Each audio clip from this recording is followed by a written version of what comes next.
అంటే మనిషి యొక్క బాడీలో ఒక 70% వాటర్ ఉంటుంది అని మనం చదువుకుంటాం చిన్నప్పటి నుంచి.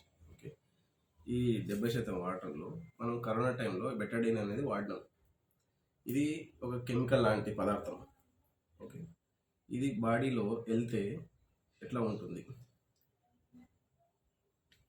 ఇది కెమికల్. మనం తీసుకునేది ప్రతి ఆహారం ఈ రోజుల్లో కెమికల్ లాగా ఉంది.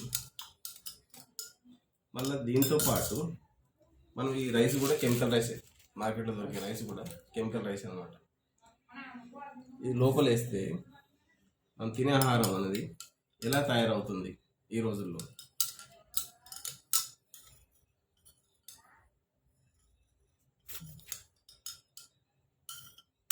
ఈ కెమికల్ వస్తువులు, మనం తినేది ఆహారం కెమికల్, తాగేది కెమికల్, ఆయిల్ కెమికల్, ప్రతిదీ కెమికల్ వాడుతున్నాం మనం ఈ రోజుల్లో. మొత్తం ఇలా తయారవుతుంది బ్లాక్గా. ఇది కెమికలే, ఇది కెమికలే. తీసుకునే ప్రతి ఆహారం దాదాపు కెమికలే. బయట దొరికే కూరగాయలు కూడా కెమికలే. ఇలాంటి కెమికల్ తింటున్న ఆహారాన్ని మన సనెడ్జ్ అనే అకైస్ ఉన్న ప్లేస్ బాడీని ఎలా క్లీన్సర్ చేస్తుంది అనేది మనం చూస్తాం. ఎగ్జాంపుల్గా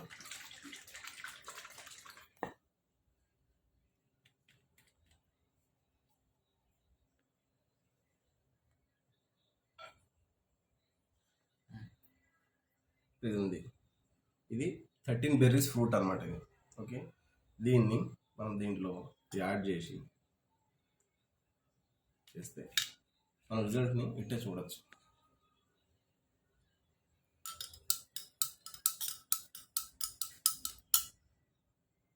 కొద్దిసేపు తర్వాత రైస్ కూడా వైట్ అయిపోతుంది. ఇది అకైసోనా ప్రొడక్ట్ యొక్క రిజల్ట్. డైలీ దీన్ని తీసుకోవడం ద్వారా 15 to 20 ml మన బాడీ కూడా ఇలాగే క్లీన్ అవుతుంది. Thank you sir. ఇప్పుడు మీరు ఇందులో రైస్ వేసినాం కదా సార్, ఆ రైస్ని మనం చూడవచ్చు. వైట్ అయిపోయింది. నేనేం వాడలేదు, ఓన్లీ ఈ బేసిక్ ప్రొడక్ట్స్తోనే మీకు రిజల్ట్ని డెమో చేయించాను. మీరు కూడా దీన్ని వాడి మీరు కూడా అనుభూతిని చెందవచ్చు. Thank you సనెడ్జ్.